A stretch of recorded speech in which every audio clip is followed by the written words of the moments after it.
ഇമാം ഗസാലി റഹ്മത്തുള്ളാഹി അലൈഹി അദ്ദേഹത്തിന്റെ മുസ്തസ്ഫയിൽ പറയുന്നത്, അൽ അസ്ലുൽ അവ്വലു മിൻ ഉസൂലിൽ അദില്ല കിതാബുല്ലാഹി തആല. മതനിയമങ്ങളുടെ അടിസ്ഥാനങ്ങളിൽ ഒന്നാമത്തെ അടിസ്ഥാനം എന്ന് പറയുന്നത് കിതാബുല്ലാഹി തആല, അള്ളാഹുവിൻ്റെ കിതാബാണ്. അതാണ് ഒന്നാം പ്രമാണം. ഖലീഫ ഉമർ ബിൻ ഖത്താബ് റളിയല്ലാഹു അൻഹു തൻ്റെ ഗവർണർ ഷുറൈഹിന് കത്തെഴുതുകയുണ്ടായി. അതിൽ അദ്ദേഹം ഷുറൈഹിന് എഴുതിയ കത്തിൽ പറയുന്നത്, ഉൻളുർ മാ തബയ്യന ലക മിൻ കിതാബില്ലാ, അള്ളാഹുവിൻ്റെ കിതാബിൽ നിന്നും നിനക്ക് വ്യക്തമാകുന്നതെന്തോ അത് നീ നോക്കുക. അങ്ങനെ നീ അതിൽ വല്ലതും കണ്ടാൽ ഫലാ തസ്അൽ അൻഹു അഹദൻ, അതിനെക്കുറിച്ച് മറ്റാരോടും നീ അന്വേഷിക്കേണ്ടതില്ല. അള്ളാഹുവിൻ്റെ കിതാബിൽ ഒരു കാര്യം കണ്ടു കഴിഞ്ഞാൽ പിന്നെ വേറെ ആരോടും മറ്റൊരിടത്തേക്കും നീ തിരിഞ്ഞു നോക്കേണ്ട, അത് നീ സ്വീകരിക്കുക.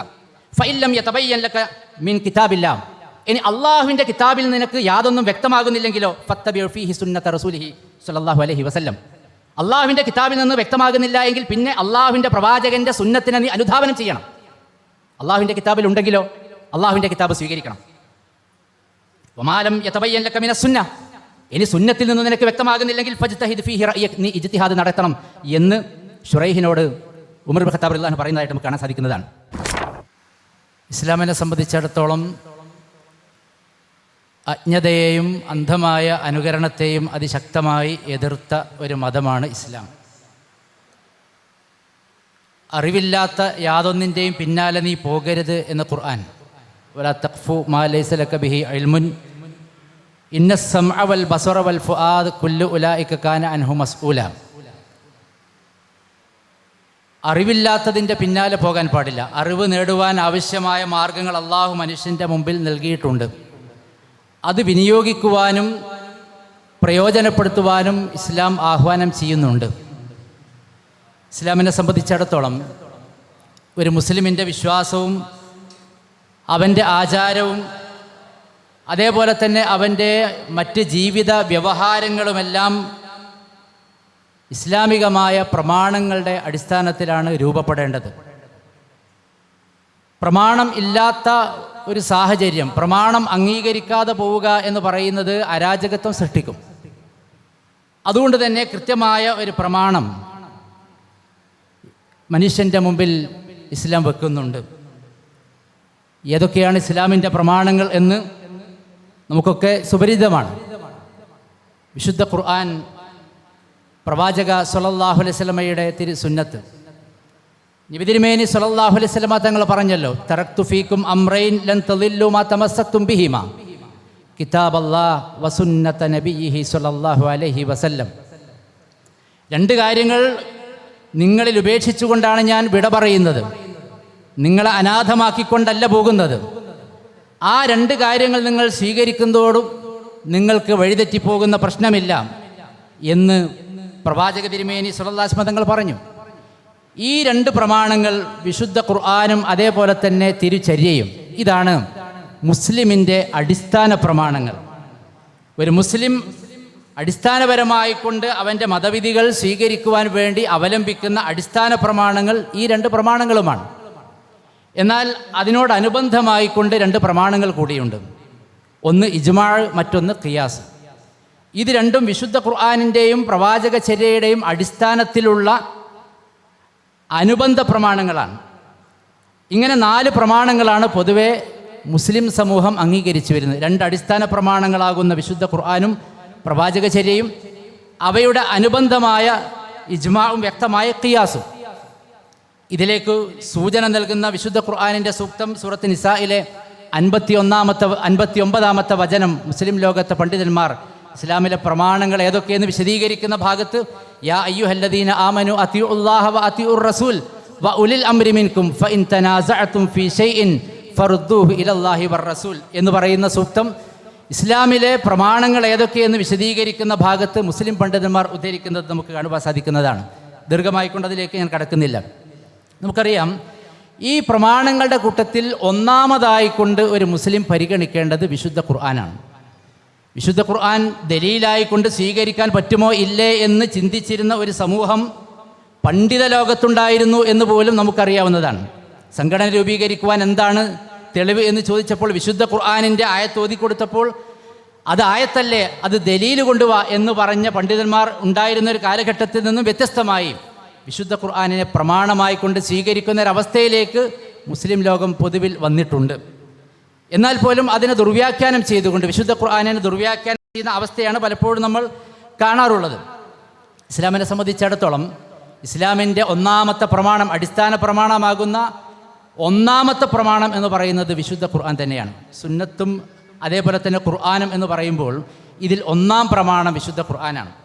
ഇമാം ഗസ്സാലി റഹ്മത്തുള്ളാഹി അലൈഹി അദ്ദേഹത്തിൻ്റെ മുസ്തസ്ഫയിൽ പറയുന്നത് അൽ അസ്ലുൽ അവ്വലു മിൻ ഉസൂലിൽ അദില്ല കിതാബുല്ലാഹി തആല. മതനിയമങ്ങളുടെ അടിസ്ഥാനങ്ങളിൽ ഒന്നാമത്തെ അടിസ്ഥാനം എന്ന് പറയുന്നത് കിതാബുല്ലാഹി തആല, അള്ളാഹുവിൻ്റെ കിതാബാണ്. അതാണ് ഒന്നാം പ്രമാണം. ഇതാണ് ഒന്നാം പ്രമാണം. ഒന്നാം പ്രമാണം വിശുദ്ധ ഖുർആനാണ് എന്നതിൻ്റെ തെളിവ് ഹദീസുകൾ നമുക്ക് കാണാൻ കഴിയും. പ്രവാചക തിരുമേനി സ്വല്ലല്ലാഹു അലൈഹി വസല്ലമ തങ്ങൾ മുആദ് ഇബ്നു ജബൽ റളിയല്ലാഹു അൻഹുവിനെ യമനിലേക്ക് നിയോഗിച്ച സന്ദർഭത്തിൽ പ്രവാചകൻ അദ്ദേഹത്തോട് ചോദിക്കുകയുണ്ടായി, കൈഫ തഖ്ലി ഇദാ അറദ ലക ഖളാ, നിനക്ക് വല്ല വിധിയും കൽപ്പിക്കേണ്ട സാഹചര്യം ഉണ്ടായിക്കഴിഞ്ഞാൽ നീ എങ്ങനെയാണ് വിധി കൽപ്പിക്കുക? അദ്ദേഹം പറഞ്ഞു, അഖ്ലി ബി കിതാബില്ലാ, ഞാൻ അള്ളാഹുവിൻ്റെ കിതാബ് കൊണ്ട് വിധിക്കും, അള്ളാഹുവിൻ്റെ കിതാബ് കൊണ്ട് ഞാൻ വിധിക്കും. പ്രവാചകൻ ചോദിച്ചു, ഫഇല്ലം തജിദ് ഫീ കിതാബില്ലാ, ഇനി അള്ളാഹുവിൻ്റെ കിതാബിൽ നീ കണ്ടില്ലെങ്കിലോ? പ്രവാചക തിരുമേനിയോട് അദ്ദേഹം മറുപടി നൽകുന്നത് ഫബിസുന്നത്തി റസൂലിഹി സ്വല്ലല്ലാഹു അലൈഹി വസല്ലം, അങ്ങനെ വന്നാൽ അള്ളാഹുവിൻ്റെ പ്രവാചകൻ്റെ ചര്യ, സുന്നത്ത്, അതിൻ്റെ അടിസ്ഥാനത്തിൽ ഞാൻ വിധിക്കും.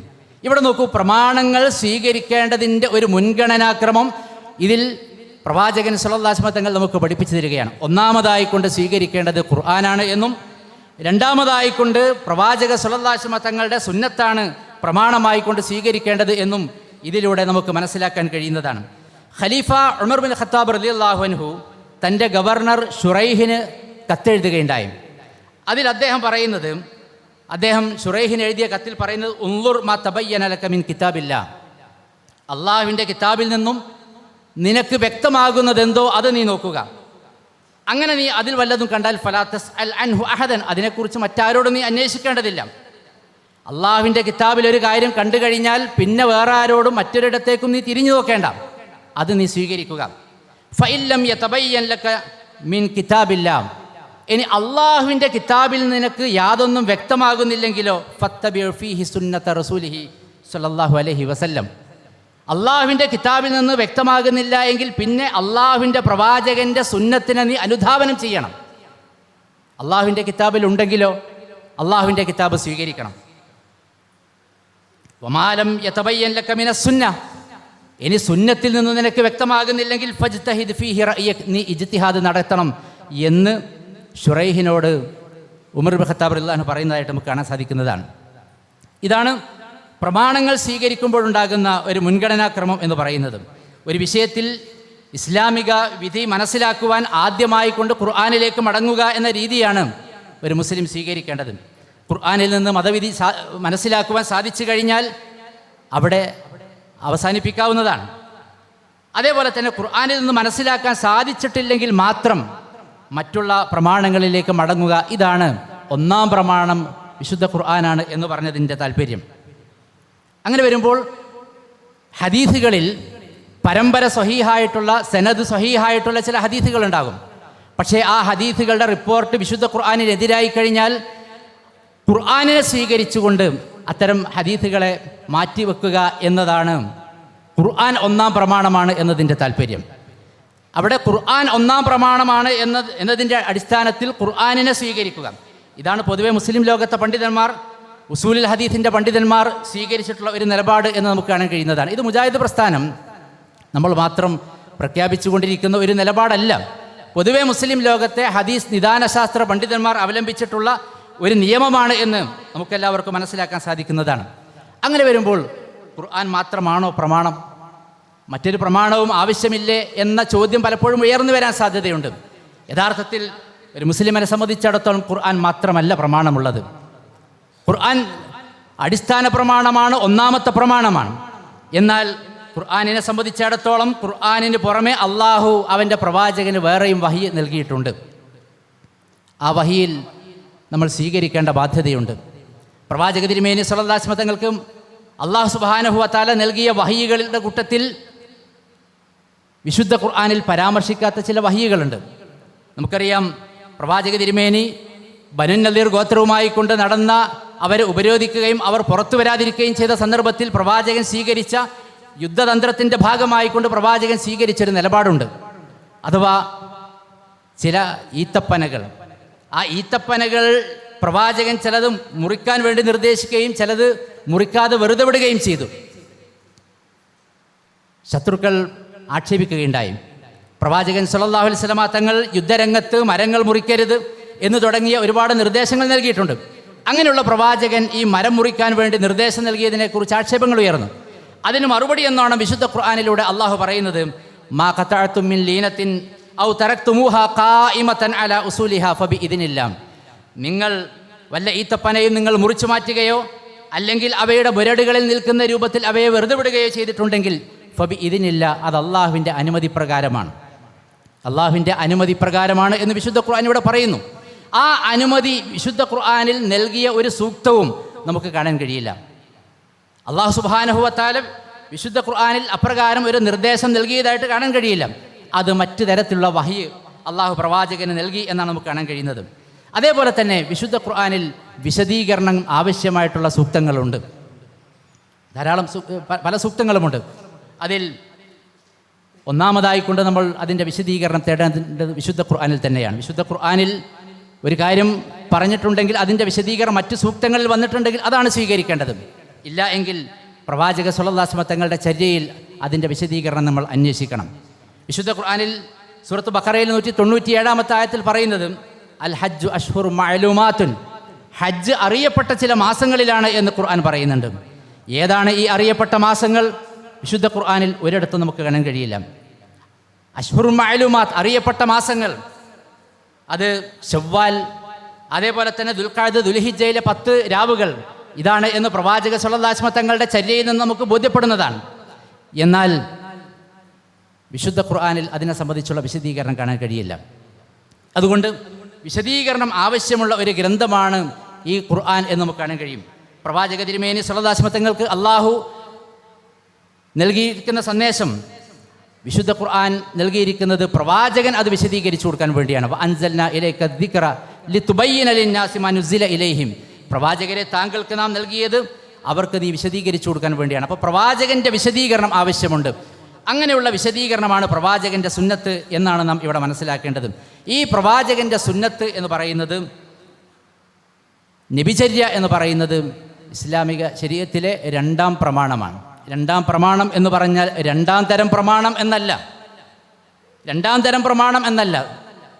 സ്വീകരിക്കേണ്ട മുൻഗണനാക്രമം പരിഗണിച്ച് നോക്കുമ്പോൾ അത് 2ാം സ്ഥാനത്ത് സ്വീകരിക്കേണ്ട ഒന്നാണ് എന്ന് കാണാൻ കഴിയും. ഇമാം നവവി അദ്ദേഹത്തിൻ്റെ ശറഹ് മുസ്ലിമിൻ്റെ മുഖദ്ദിമയിൽ വിശദീകരിക്കുന്നത് കാണാൻ കഴിയും. ഫഇന്ന സുന്നത്തൻ നബവിയ്യ വഹിയ ബിഹസ്ബി ഇസ്തിലാഹിൽ ഉസൂലിയീൻ മാ നുഖില അനിൻ നബി സ്വല്ലല്ലാഹു അലൈഹി വസല്ലം മിൻ ഖൗലിൻ ഔ ഫീലിൻ ഔ തഖ്രീർ. സുന്നത്ത് എന്ന് പറഞ്ഞാൽ, സാങ്കേതികമായി പറഞ്ഞാൽ, പ്രവാചകനിൽ നിന്നും പ്രവാചകൻ്റെ വാക്ക്, പ്രവാചകൻ്റെ പ്രവൃത്തി, പ്രവാചകൻ്റെ അംഗീകാരം എന്ന നിലയ്ക്ക് ഉദ്ധരിക്കപ്പെട്ടു വരുന്നവയാണ്. ഹിയൽ അസ്ലു ഥാനി മിൻ ഉസൂലിൽ അഹ്കാമി ശർഇയ്യ, മതപരമായ വിധികളുടെ അടിസ്ഥാനങ്ങളിലെ 2ാമത്തെ അടിസ്ഥാനം അതാണ്. 2ാമത്തെ അസ്ല് അതാണ്. അൽ അസ്ലു ഥാനി എന്ന് ഇമാം നവവി പറയുന്നതായിട്ട് കാണാൻ സാധിക്കും. ബഅദൽ ഖുർആനിൽ അലീം, ഖുർആനിന് ശേഷം 2ാം സ്ഥാനത്ത് വരുന്നത് അതാണ് എന്ന് ഇമാം നവവി വിശദീകരിച്ചിട്ടുണ്ട്. അത് ശറഹിൻ്റെയും ബയാനിൻ്റെയും സ്ഥാനത്താണ് എന്ന് അദ്ദേഹം വിശദീകരിക്കുന്നതായിട്ട് കാണാൻ സാധിക്കും. അതുകൊണ്ട് നാം ഇസ്ലാമിക പ്രമാണങ്ങൾ സ്വീകരിക്കുമ്പോൾ ഈ മാനദണ്ഡങ്ങൾ പാലിച്ചുകൊണ്ട് മുന്നോട്ട് പോകേണ്ടതുണ്ട്. വിശുദ്ധ ഖുർആനും അതേപോലെ തന്നെ പ്രവാചകൻ സ്വല്ലല്ലാഹു അലൈഹി വസല്ലം തങ്ങളുടെ സുന്നത്തും ഇത് തുല്യമായ പ്രമാണങ്ങളല്ല. പ്രമാണം എന്ന നിലക്കും അവ തുല്യമല്ല എന്ന കാര്യം നാം ഇവിടെ മനസ്സിലാക്കണം. കാരണം ഖുർആനെ സംബന്ധിച്ചിടത്തോളം ഖുർആനിൻ്റെ ആശയവും ഖുർആനിൻ്റെ പദങ്ങളും അള്ളാഹുവിൽ നിന്ന് ലഭിക്കുന്ന സംഗതികളാണ്. മനുഷ്യനെ സംബന്ധിച്ചിടത്തോളം ഇതിൽ യാതൊരു പങ്കും കാണാൻ കഴിയില്ല. അതിൻ്റെ പദത്തിൻ്റെ കാര്യത്തിലോ അതേപോലെ തന്നെ അതിൻ്റെ ആശയത്തിൻ്റെ കാര്യത്തിലോ യാതൊരു പങ്കും ഒരു മനുഷ്യനുമില്ല, പ്രവാചകന് പോലും. അതേസമയം ഹദീസിനെ സംബന്ധിച്ചിടത്തോളം അതിൻ്റെ ആശയം മിക്കതും അള്ളാഹുവിൻ്റേതായിരിക്കും. ചിലപ്പോൾ പ്രവാചകൻ സ്വല്ലല്ലാഹു അലൈഹി വസല്ലം തങ്ങൾ മനനം ചെയ്ത് കണ്ടെത്തിയതായിരിക്കും. എന്നാൽ പദങ്ങൾ പ്രവാചകൻ സ്വല്ലല്ലാഹു അലൈഹി വസല്ലമയുടേതോ, ചില സന്ദർഭത്തിൽ സ്വഹാബിമാരുടേതോ, ചില സന്ദർഭങ്ങളിൽ റിപ്പോർട്ടർമാരുടേതോ ആയിരിക്കും എന്നതാണ് നമുക്ക് കാണാൻ കഴിയുന്നത്. അതിനാൽ പദങ്ങളിൽ ചിലപ്പോൾ പിഴവുകൾ സംഭവിക്കാം. വിശുദ്ധ ഖുർആനെ സംബന്ധിച്ചിടത്തോളം ആദ്യാവസാനം പരിശോധിച്ച് നോക്കിയാൽ യാതൊരു വൈരുദ്ധ്യവും നമുക്ക് കാണാൻ കഴിയില്ല എന്നതാണ് ഖുർആനിൻ്റെ സവിശേഷത. അതേപോലെ തന്നെ വിശുദ്ധ ഖുർആൻ പറയുന്നു, അസത്യം കലരാത്ത ഏക ഗ്രന്ഥമായി കൊണ്ട് ഖുർആൻ പരിചയപ്പെടുത്തിയത് ഖുർആനിനെ തന്നെയാണ്. നോക്കൂ നിങ്ങൾ, വഇന്നഹു ലകിതാബുൻ അസീസ് ലാ യഅതീഹിൽ ബാതിലു മിൻ ബൈനി യദൈഹി വലാ മിൻ ഖൽഫിഹി തൻസീലു മിൻ ഹകീമിൻ ഹമീദ്. സൂറത്ത് ഫുസ്സിലത്തിലെ 41-42 വചനങ്ങൾ. ലാ യഅതീഹിൽ ബാതിൽ, അതിലേക്ക് അസത്യം കടന്നു വരികയില്ല. ഖുർആനിലേക്ക് അസത്യം കടന്നു വരികയില്ല എന്ന് അല്ലാഹു സുബ്ഹാനഹു വ തആല പറഞ്ഞ ഏക ഗ്രന്ഥം ഖുർആൻ മാത്രമാണ്. മറ്റൊരു ഗ്രന്ഥത്തെക്കുറിച്ചും ലാ യഅതീഹിൽ ബാതിൽ, അതിലേക്ക് അസത്യം കടന്നു വരികയില്ല എന്ന് അള്ളാഹു പഠിപ്പിച്ചിട്ടില്ല. അള്ളാഹു അവൻ്റെ പ്രവാചകനെ പഠിപ്പിച്ചിട്ടില്ല. അതുകൊണ്ട് അസത്യം കടന്നു വരാത്ത ഏക ഗ്രന്ഥം വിശുദ്ധ ഖുർആനാണ്. അതുകൊണ്ട് അതാണ് ഒന്നാമത്തെ പ്രമാണം എന്നതാണ് നാം ഇവിടെ മനസ്സിലാക്കേണ്ടത്. എന്നാൽ ഹദീസിനെ സംബന്ധിച്ചിടത്തോളം ഹദീസിൻ്റെ സനദിലൂടെയും മത്തിനിലൂടെയും ഒക്കെ ചിലപ്പോൾ ഇത് കടന്നു വന്നേക്കാം. അതുകൊണ്ടാണ് അതിനെ നിദാനശാസ്ത്ര നിയമങ്ങളൊക്കെ വെച്ചുകൊണ്ട് അതിലെ സ്വഹീഹ് ഏതാണ്, ദഈഫ് ഏതാണ്, മഖ്ബൂൽ ഏതാണ്, മർദൂദ് ഏതാണ് എന്നൊക്കെ നോക്കിക്കൊണ്ട് സ്വീകരിക്കുകയും തിരസ്കരിക്കുകയും ഒക്കെ ചെയ്തുകൊണ്ടിരിക്കുന്നത്. അതുകൊണ്ട് കൃത്യമായ മാനദണ്ഡങ്ങൾ ഹദീസ് സ്വീകരിക്കുന്നതിന് മുസ്ലിം ലോകം അവലംബിച്ചിട്ടുണ്ട്. മുജാഹിദ് പ്രസ്ഥാനവും ആ നിലപാടുകൾ സ്വീകരിച്ചിട്ടുണ്ട് എന്ന് മുജാഹിദ് പ്രസ്ഥാനത്തിൻ്റെ പല പ്രസിദ്ധീകരണങ്ങളിലും എം അക്ബർ എഴുതിയ പുസ്തകത്തിലും അതേപോലെ തന്നെ KNM പ്രസിദ്ധീകരിച്ചിട്ടുള്ള അസുന്നത്തു വ മക്കാനത്തു ഫി തശ്രീഇൽ ഇസ്ലാമി എന്ന് പറയുന്ന ഡോക്ടർ മുസ്തഫ സിബായിയുടെ നബിചര്യയും ഇസ്ലാമിക ശരീഅത്തിൽ അതിൻ്റെ സ്ഥാനവും എന്ന പേരിൽ മലയാളത്തിലേക്ക് അമാനി മൗലവി വിവർത്തനം ചെയ്തിട്ടുള്ള ആ പുസ്തകത്തിലും ഹദീസ് സ്വീകരിക്കേണ്ടതിൻ്റെ മാനദണ്ഡങ്ങളെക്കുറിച്ച് അതേപോലെ തന്നെ സനദിലും മത്തിലും വരുന്ന അപാകതകൾ എന്തൊക്കെയാണ് എന്ന് മനസ്സിലാക്കുവാനുള്ള മാനദണ്ഡങ്ങളെക്കുറിച്ച് വളരെ വിശദമായി കൊണ്ട് എഴുതിയിട്ടുണ്ട്. ഞാൻ വിശദീകരിക്കുന്നില്ല. അതുകൊണ്ട് ആ മാനദണ്ഡങ്ങൾ പാലിച്ചുകൊണ്ട് മുന്നോട്ട് പോകുവാൻ മുസ്ലിം ലോകം പ്രതിജ്ഞാബദ്ധമാണ്. മറ്റൊന്ന്, പാരായണം ചെയ്യുന്നത് ആരാധനയുടെ ഗണത്തിൽപ്പെടുന്നത് വിശുദ്ധ ഖുർആനാണ്. വിശുദ്ധ ഖുർആൻ പാരായണം ചെയ്യുന്നതിന് പുണ്യമുള്ള ഗ്രന്ഥമാണ്. അതേപോലെ തന്നെ ആരാധനയിൽ ഒരു വിശ്വാസി നമസ്കാരത്തിൽ പാരായണം ചെയ്തുകൊണ്ടിരിക്കുന്ന വിശുദ്ധ ഖുർആനാണ്. നമസ്കാരത്തിൽ ഒരു ഹദീസ് ഒരാൾ പാരായണം ചെയ്യാറില്ലല്ലോ. അല്ലാഹു അക്ബർ എന്ന് പറഞ്ഞ് കൈകെട്ടിയതിന് ശേഷം സൂറത്തിൽ ഏതെങ്കിലും ഒരു സൂറത്ത് ഓതുന്നതിന് പകരമായിക്കൊണ്ട് ഇന്നമൽ അഅ്മാലു ബിന്നിയ്യാത്ത് എന്ന് പറയുന്ന ഹദീസ് അല്ല നമ്മൾ പാരായണം ചെയ്യാറുള്ളത്. ഖുർആനും ഹദീസും തുല്യമല്ല എന്നതിൻ്റെ ഒരു ഉദാഹരണമായി കൊണ്ട് നമുക്കിത് മനസ്സിലാക്കാൻ സാധിക്കുന്നതാണ്. അതേപോലെ തന്നെ ഖുർആനിൻ്റെ പദങ്ങൾ അത് ഓരോ ഹർഫിനും പ്രത്യേകം പുണ്യമുണ്ട് എന്ന് അള്ളാഹുവിൻ്റെ പ്രവാചകൻ നമുക്ക് പഠിപ്പിച്ചു തന്നിട്ടുണ്ട്. ഇപ്രകാരം ഹദീസിനെ സംബന്ധിച്ച് പരാമർശിച്ചിട്ടില്ല. ഇങ്ങനെ ഒരുപാട് വ്യത്യാസങ്ങൾ ഖുർആനും ഹദീസും തമ്മിലുള്ള ചില വ്യത്യാസങ്ങൾ, അന്തരങ്ങൾ നിലനിൽക്കുന്നു എന്ന് നമുക്ക് കാണാൻ കഴിയും. അതിനർത്ഥം ഇവ രണ്ടും പ്രമാണങ്ങളല്ല എന്നല്ല, മറിച്ച് അവ പ്രമാണം തന്നെയാണ്. എന്നാൽ ഇവിടെ സൂചിപ്പിച്ചത് ചില നൂതനവാദങ്ങൾ ഈ രംഗത്ത് കൊണ്ടുവരുന്നത് കൊണ്ട് ചില കാര്യങ്ങൾ ഈ രംഗത്ത് സൂചിപ്പിച്ചു എന്ന് മാത്രം. അതുപോലെ തന്നെ മറ്റൊരു പ്രമാണമാണ് ഖിയാസ് എന്ന് പറയുന്നത്. നമുക്കറിയാം, ഖുർആനിലും സുന്നത്തിലും വ്യക്തമായി വിധി വരാത്ത ചില വിഷയങ്ങളുണ്ടാകും. ആധുനികമായ ഒരുപാട് പ്രശ്നങ്ങൾ, പ്രവാചകൻ സല്ലല്ലാഹു അലൈഹി വസല്ലം തങ്ങളുടെ കാലശേഷം വന്ന പുതുതായിട്ടുണ്ടായ പല പ്രശ്നങ്ങൾ, ആ പ്രശ്നങ്ങളുടെ മതവിധി കണ്ടെത്തുന്നത് വിശുദ്ധ ഖുർആനിൻ്റെ അടിസ്ഥാനത്തിൽ, പ്രവാചകൻ സല്ലല്ലാഹു അലൈഹി വസല്ലം തങ്ങളുടെ സുന്നത്തിൻ്റെ അടിസ്ഥാനത്തിൽ വിഷയങ്ങളുടെ വിധി കണ്ടെത്തുക എന്നതാണ് ഖിയാസ് എന്ന് പറയുന്നത്. അഥവാ അതിനാണ് ഇജ്തിഹാദ് എന്ന് പറയുന്നത്. ഇജ്തിഹാദും ഖിയാസും ഒന്ന് തന്നെയാണ് എന്ന് ഇമാം ഷാഫി റഹ്മത്തുള്ളാഹി അലൈഹി തൻ്റെ റിസാലയിൽ രേഖപ്പെടുത്തിയതായിട്ട് നമുക്ക് കാണാൻ സാധിക്കുന്നതാണ്. അതുകൊണ്ട് വ്യക്തമായ വിധി വന്ന ഒരു വിഷയത്തെ, വ്യക്തമായ വിധി ഖുർആനിലോ സുന്നത്തിലോ വരാത്തൊരു വിഷയത്തെ വ്യക്തമായ വിധി വന്ന വിഷയവുമായി കൊണ്ട് തുലനം ചെയ്തുകൊണ്ട് അതിൻ്റെ വിധി ഇതിന് ബാധകമാക്കുക എന്നതാണ് യഥാർത്ഥത്തിൽ ഖിയാസ് എന്നതിലൂടെ ഉദ്ദേശിക്കുന്നത്. ഖുർആനിലും സുന്നത്തിലും വ്യക്തമായി വന്ന ഒരു വിഷയത്തിൽ പിന്നെ ഇജ്തിഹാദിന് പ്രസക്തിയില്ല. വ്യക്തമായ വിധി വന്ന വിഷയത്തിൽ പിന്നെ ഖിയാസ് പാടുള്ളതല്ല. നമുക്കറിയാം, വിശുദ്ധ ഖുർആനിൽ പറഞ്ഞു, ഫമൻ ഷഹിദ മിൻകുമുശ് ശഹ്റ ഫല്യസുംഹു.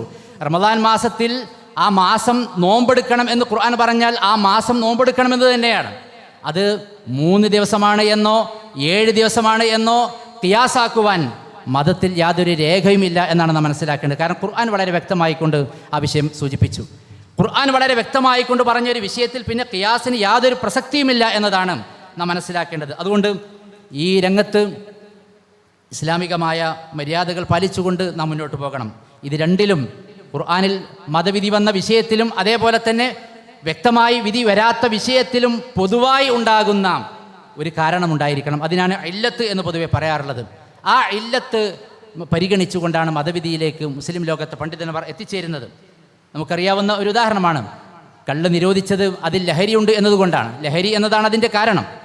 അതേ കാരണം ഇന്ന് നമ്മുടെ നാട്ടിൽ വ്യാപകമായിക്കൊണ്ടിരിക്കുന്ന പല വസ്തുക്കളിലും ഉണ്ട് എന്നതുകൊണ്ട് അവക്കും ഇതിൻ്റെ വിധി ബാധകമാക്കുക എന്നതാണ് മുസ്ലിം ലോകം സ്വീകരിച്ചിട്ടുള്ളത്. ഈ ഖിയാസ് ഇത് മുസ്ലിം ലോകത്തെ പണ്ഡിതന്മാർ അതിൽ ഏകകണ്ഠമായ അഭിപ്രായം രൂപപ്പെടുകയാണ് എങ്കിൽ അതിനാണ് ഇജ്മാ എന്ന് പറയുന്നത്. മുഹമ്മദ് നബി സ്വല്ലല്ലാഹു അലൈഹി വസല്ലമയുടെ വിയോഗാനന്തരം ഉണ്ടാകുന്ന പ്രശ്നങ്ങളിൽ മുസ്ലിം പണ്ഡിതന്മാരുടെ ഗവേഷണത്തിൽ ഐക്യരൂപമുണ്ടായിക്കഴിഞ്ഞാൽ അതിനാണ് ഇജ്മാ എന്ന് പറയുന്നത്. ഈ ഇജ്മാ, വ്യക്തമായ ഇജ്മാ, അത് പ്രമാണമാണ്.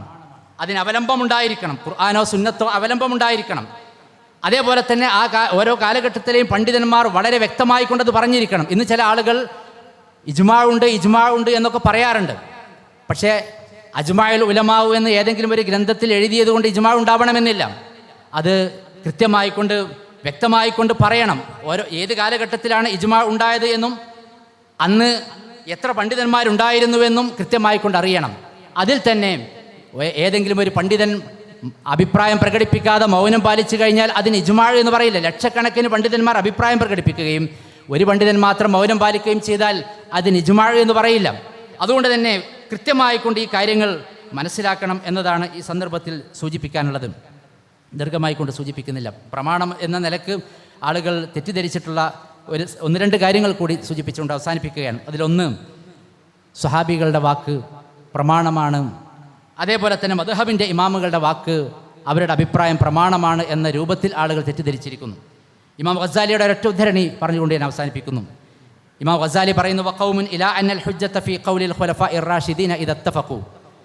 ചില ആളുകൾ അഭിപ്രായപ്പെടുന്നത് ഖുലഫാഉർ റാഷിദുകൾ ഏകോപിച്ചുകൊണ്ട് അബൂബക്കർ റളിയല്ലാഹു അൻഹുവും ഉമർ റളിയല്ലാഹു അൻഹുവും ഉസ്മാൻ ഇബ്നു അഫ്ഫാൻ റളിയല്ലാഹു അൻഹു അലി റളിയല്ലാഹു അൻഹു ഈ 4 ഖലീഫമാർ ഏകോപിച്ചുകൊണ്ട് ഒരു കാര്യം അഭിപ്രായപ്പെട്ട് കഴിഞ്ഞാൽ അത് ഹുജ്ജത്താണ്, പ്രമാണമാണ്, രേഖയാണ് എന്ന് ചില ആളുകൾ അഭിപ്രായപ്പെടുന്നു. വൽ കുല്ലു ബാത്തിലുൻ ഇൻദനാ. എന്നാൽ ഇതെല്ലാം നമ്മുടെ അടുക്കൽ അടിസ്ഥാനരഹിതമാണ്. ഇമാം ഗസാലി പറയുന്നത് ഇതെല്ലാം അടിസ്ഥാനരഹിതമാണ് എന്നാണ്. ഖുലഫാഉർ റാഷിദുകൾ ഏകോപിച്ചാൽ പോലും അത് പ്രമാണമല്ല എന്ന് അദ്ദേഹം പറയുന്നു. എന്നിട്ട് അദ്ദേഹം പറയുന്നത്, ഫഇന്നമാ യജൂസു അലൈഹിൽ ഗലത്തു വസ്സഹു വലം യതബയ്യൻ ഇസ്മതുഹു അൻഹു ഫലാ ഹുജ്ജത ഫീ ഖൗലിഹി. അബദ്ധങ്ങളും മറവിയും സംഭവിക്കാവുന്ന ആളുകൾ, അതേപോലെ തന്നെ തെറ്റിൽ നിന്ന് സുരക്ഷിതരാണ് എന്ന് സ്ഥിരപ്പെടാത്ത ആളുകൾ, അവരുടെ വാക്കുകളിൽ യാതൊരു രേഖയുമില്ല, പ്രമാണവുമില്ല എന്ന് അദ്ദേഹം പറയുന്നു. ഫകൈഫ യുഹ്തജു മൻ ജവാസു ഫകൈഫ യുഹ്തജു മഅ ജവാസിൽ ഖത. അബദ്ധം സംഭവിക്കാൻ സാധ്യതയുണ്ടായിരിക്കെ എങ്ങനെയാണത് പ്രമാണമായി കൊണ്ട് സ്വീകരിക്കുക? വകൈഫ തുദ്ദഅ ഇസ്മതുഹു മിൻ ഗൈരി ഹുജ്ജത്തിൻ മുതവാത്തിറ. യാതൊരു മുതവാത്തിറായ രേഖയുമില്ലാതെ എങ്ങനെയാണ് അവരുടെ പാപസുരക്ഷിതത്വം, അബദ്ധങ്ങൾ സംഭവിക്കാത്തവരാണെന്ന് എങ്ങനെയാണ് വാദിക്കാൻ കഴിയുക എന്ന് മുസ്തസ്ഫയിൽ ഇമാം ഗസാലി രേഖപ്പെടുത്തിയതായിട്ട് കാണാൻ സാധിക്കും. അതേപോലെ തന്നെയാണ് മദ്ഹബുകൾ അത് പ്രമാണമാണ് എന്ന രൂപത്തിലുള്ള തെറ്റിദ്ധാരണയും. മദ്ഹബിൻ്റെ ഇമാമുകൾ ആരും തന്നെ അടിസ്ഥാന പ്രമാണങ്ങൾ വിട്ടുകൊണ്ട് അവരുടെ അഭിപ്രായങ്ങൾ സ്വീകരിക്കണമെന്ന് പറഞ്ഞിട്ടില്ല. നമ്മൾ പലപ്പോഴും നമുക്കൊക്കെ പരിചിതമായ ഒരുപാട് വാക്കുകൾ അതിൽ കാണാൻ കഴിയും. അബൂ ഹനീഫ റഹ്മത്തുള്ളാഹി അലൈഹി പറഞ്ഞത്, ഇദാ ഖുൽതു ഖൗലൻ യുഖാലിഫു കിതാബല്ലാഹി തആല വഖബറ റസൂലി സ്വല്ലല്ലാഹു അലൈഹി വസല്ലം ഫത്റുകു ഖൗലി. ഞാൻ വല്ല വാക്കും അള്ളാഹുവിൻ്റെ കിതാബിന് വിരുദ്ധമായിക്കൊണ്ട് ഞാൻ പറഞ്ഞിട്ടുണ്ട് എങ്കിൽ, പ്രവാചകൻ്റെ വാക്കിന് വിരുദ്ധമായിക്കൊണ്ട്, പ്രവാചകൻ്റെ സുന്നത്തിന് വിരുദ്ധമായിക്കൊണ്ട് ഞാൻ പറഞ്ഞിട്ടുണ്ടെങ്കിൽ ഫത്റുകു ഖൗലി, എൻ്റെ അഭിപ്രായം നിങ്ങൾ ഉപേക്ഷിക്കുക. ഇതേ രീതിയിൽ ഇതേ ആശയത്തിൽ 4 മദ്ഹബിൻ്റെ പണ്ഡിതന്മാർ പറയുന്ന ധാരാളം ഉദ്ധരണികൾ നമുക്ക് കാണാൻ കഴിയുന്നതാണ്. അതുകൊണ്ട് അതൊന്നും രേഖയല്ല, അന്ധമായി ആരെയും അനുകരിക്കാൻ പാടില്ല. വലാ തഖ്ഫു മാ ലൈസ ലക ബിഹി ഇൽമുൻ എന്ന വിശുദ്ധ ഖുർആനിൻ്റെ വാക്യം സ്വീകരിച്ചുകൊണ്ട് കൃത്യമായി അടിസ്ഥാന പ്രമാണങ്ങൾ മനസ്സിലാക്കി അവയുടെ മുൻഗണനാ ക്രമങ്ങൾ കൃത്യമായി കൊണ്ട് മനസ്സിലാക്കി മുന്നോട്ട് പോകുവാൻ നമ്മൾ തയ്യാറാവുക. അല്ലാഹു സുബ്ഹാനഹു വ തആല നമ്മെ എല്ലാവരെയും അനുഗ്രഹിക്കുമാറാവട്ടെ. അസ്സലാമു അലൈക്കും വറഹ്മത്തുള്ളാഹി.